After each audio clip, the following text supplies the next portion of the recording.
J'ai besoin de puiser chez les gens. C'est pour ça qu'en rencontrant beaucoup d'artistes dans ma vie, j'ai pris un petit peu de chaque et ça m'a donné une force à chaque fois. J'ai dit, ouais, c'est vrai. Parce que j'ai rencontré des gens fantastiques, quoi. J'ai rencontré François Cavana, le créateur de Charlie Hebdo, avec qui j'ai mangé au, au, au, au, comment dirais-je, au restaurant du Printemps à Paris, parce que j'allais faire mes petites interviews à l'époque où j'avais mon émission de radio. Et François Cavana, mais il m'a donné des trucs incroyables, tu vois. J'ai fait mon interview et j'ai mon micro qui déconnait à cette époque-là. Tu sais, j'avais ce qu'on appelle les Nagra, je ne sais pas si tu as connu.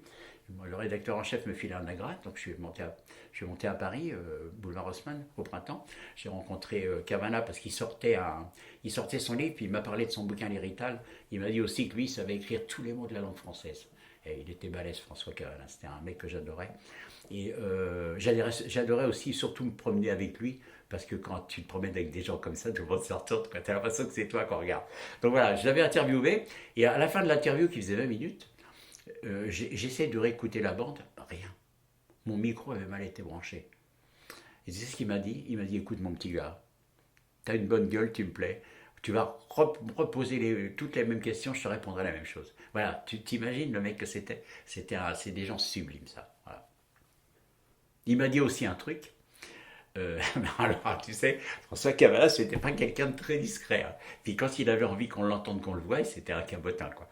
Et au milieu du repas, il m'a dit, tu vois, mon petit gars, l'important dans la vie, eh ben, c'est de jouir, bordel. Faut jouir. Oh, tous les gens du restaurant se sont retournés. Mais bon, comme c'était lui, si tu veux, les gens rigolaient, quoi. Voilà. C'est des bons moments de ma vie aussi, ça.